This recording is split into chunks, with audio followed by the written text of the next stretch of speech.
Okay, welcome back everyone. Today's section is going to be solving quadratic equations by graphing. In the last section we looked at how to graph these things. Today we're going to solve equations using this. Now one big thing to remember is that solutions are the x-intercepts of your graph. So we want to know where these things cross the x-axis. That's going to tell us where our solutions exist.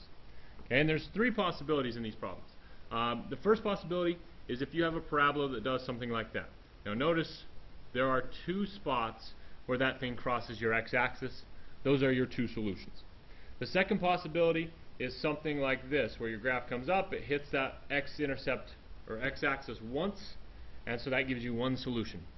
The third possibility is to have a parabola that maybe does something like this, okay, and it does not ever cross the x-axis. Remember, your x-axis is there, and so there are no solutions.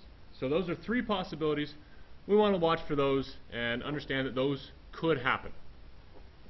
Okay, so what we want to get to in this section is how to solve these things using graphs. Okay, we want to know where these things cross the axis. So when we graph these things, from last section, we found the vertex and we found the y-intercept. Okay, now if you remember how to find the vertex, you take the negative b, so b is in this case negative 2, so that would be 2 over 2 times a, and a is 1, so that's 2, so your x value of your vertex is 1. Now to find our y value, we substitute that 1 into the equation. So 1 squared is 1, negative 2 times 1 is negative 2, then you have your minus 8 there, and you solve this. So 1 minus 2 minus 8 is negative 9. Okay, for our y-intercept, we have the point 0, c, and c in that problem is negative 8. So now we go to our graph and we graph this.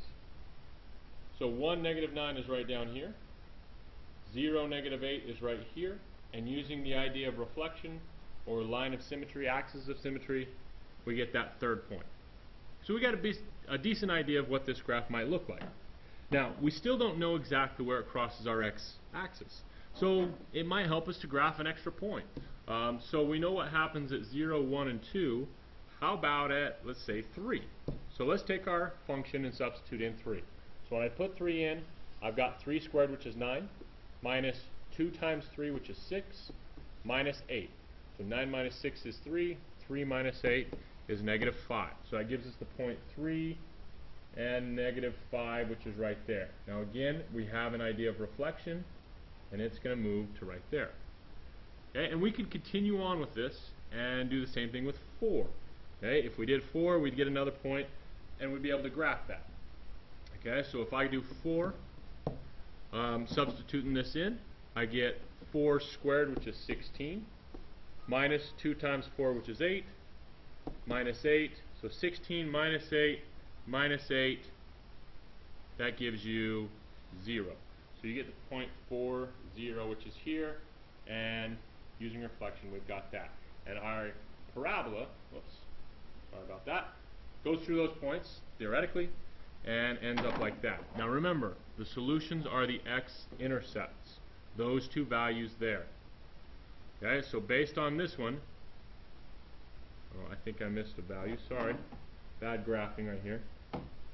Let me readjust this, this will be here, this will be here. There we go.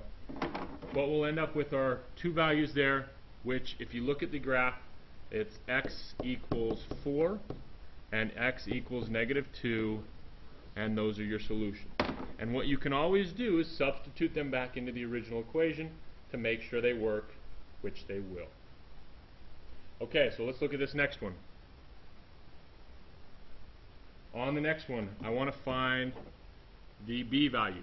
So you've got x squared minus 6x, add the 9 over, and you end up with that. Okay, so for our vertex, we go negative b over 2a. So negative b is 6 over 2 times a, which is 2. That gives you 3. Now substituting that in, you've got 3 squared, which is 9, minus 6 times 3, which is 18, plus 9. Solving that out, you get 0. So your vertex is the point 3, 0. Now think about what that is. Okay, 3, 0 gives you this point. What have you noticed about that? that's where it crosses the x-axis. And it only happens one time. Okay, now for our y-intercept, we have the point 0, 9, and 0, 9 would be right up here on our graph.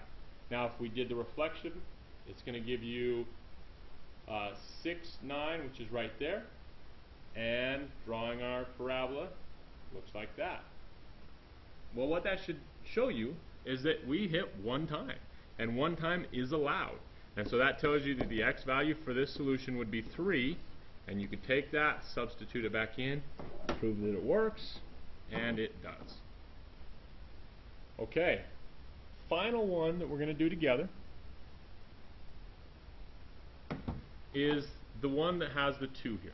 Okay, so this makes this problem a little bit more difficult because you're going to end up with some fractions. But the process is done the same. So vertex again. We've got negative b over 2a. Well, b in this case is negative 3. So I've got a positive 3 over 2a. A is 2, so 2 times 2 is 4. And you've got 3/4. It's still a number. It's a fraction, but it's still a number. So you can still work with that. Okay, then we take the negative 3/4 and we substitute it back in. So 2 times 3/4 squared minus 3 times 3/4 plus 5. Okay, so we substitute that in. Got to remember your rules for fractions here. So 3/4 squared, you square the numerator, square the denominator, and that gives you 9/16. And you're going to multiply that by 2 over 1, which gives you 18/16 or 9/8. Okay, so that value right here is 9/8. Now for your second part, you're going to put that 3 over 1 and you're going to multiply straight across. So 3 times 3, this here is 9. 4 times 1 is 4. That gives you a negative 9/4. And then we have plus 5. Okay, continuing on. I can't add these together the way they are. I need a common denominator. So I've got an 8, a 4, and a 1 as a denominator. My denominator is going to turn into 8. And the way that I turn that 4 into 8 is I multiply by 2. So I'm going to multiply this numerator by 2 as well and get 18/8. Now over here, this starts as 5 over 1. I need that as a common denominator, which is going to be 8. So I'm going to multiply the numerator and denominator by 8, which turns out to 8. Multiply the numerator by 8, which turns out to 40. And now that my denominators are the same, I can combine them. So 9 minus 18 is a negative 9, plus 40 is 31/8, and there's your vertex. So the vertex is 3/4, which is just under 1, and 31/8, which is just under 4, so the vertex is going to be somewhere right there. Now, 2 ways to go through this. I know from my problem that my C value is 5. So that's going to give me 0, 5 on my graph, which is there. My reflected point is going to be like that, which means my parabola opens this way. Now that proves there is no solution. Okay, now what I also could have seen is that my A value is positive 2, which means it's going to open up. Okay, and if my graph opens up, it cannot cross the x-axis, which proves again this is no solution, and there you go. Okay, what I want you guys to do is pause the video and try those next 3 examples.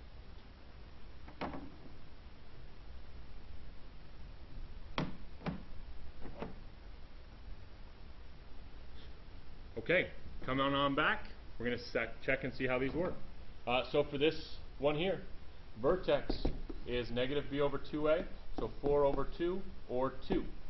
I take my 2 and substitute it back in. So 2 squared is 4, minus 4 times 2, which is 8, plus 3. So 4 minus 8 is a negative 4, plus 3 is negative 1, and there's my vertex, 2, negative 1. Now my y-intercept is 0c or 0, 3, and I end up with that. So vertex is 2, negative 1, puts me right here. My y-intercept is 0, 3, which is right there. The reflected point would be right here. And if I were to graph this, I'm going to end up with a graph that looks like that. Now based on this graph, it looks like it crosses here and here, which would give me the x values of 1 and 3, and I could check those using substitution, substitute them back in, and that is the solutions for this problem. Okay, hopefully you guys ended up with that one. Next example. Going through the same process, you've got vertex of negative b over 2a. So the negative b is 8, a is 1, so 2 times 1 is 2, so 8 over 2 is 4. You take 4 and substitute it back in, so you get 16 minus 32 plus 16 is 0. That gives you the point 4, 0. Well, like we saw previously, if your vertex is the x-intercept, the graph will look something like this, which means there is only one solution, and your one solution is 4 or 4, 0, and that's your answer. Okay, so watch for that where there's only one solution. Alright, finally, we've got this one here. Now for this one I want to make sure that one of the sides is equal to 0. So I've got negative 2x squared. I'm going to move my 6x to the other side, minus 8 equals 0. And now go through the process. So vertex, negative b over 2a. So negative b would be positive 6. 2 times a would be negative 4. Okay, and if I simplify that, you get a negative 3 halves. Now I take negative 3 halves and substitute it back in. So negative 2 times negative 3 halves squared, minus 6 times a negative 3 halves, minus 8 equals 0. Okay, solving this out, I get 9/4 times a negative 2. Okay, here I've got a positive that's 18 over 1, 6 over 1, so that's 18 over 2, which is 9. And then I have a minus 8 here. Okay, so simplifying this even further, negative 2 times 9 is a negative 18. 1 times 4 is 4. Plus 9 minus 8. Okay, keep working with me. Simplify this down to a negative 9 halves. The plus 9, if I make it a common denominator, remember these are 1s, so that becomes a 2 in the denominator. This becomes an 18 in the numerator. So I got 18 halves. This one, if I turn this into a 2, I'm going to get a 16 here. And I end up with negative 9 plus 18, which is 9. 9 minus 16 is a negative 7 over 2. And there's your vertex. Okay, so vertex is negative 3 halves, which is negative 1 1/2. Negative 7 halves, which is negative 3 1/2, which is right there. Now, if you look at your a value is negative. Remember, negatives open down, which means this will never cross the axis, and so there is no solution. Okay, I'm going to end this part of the video here. Okay, that was the graphing. If you have any questions, let me know. Contact me online.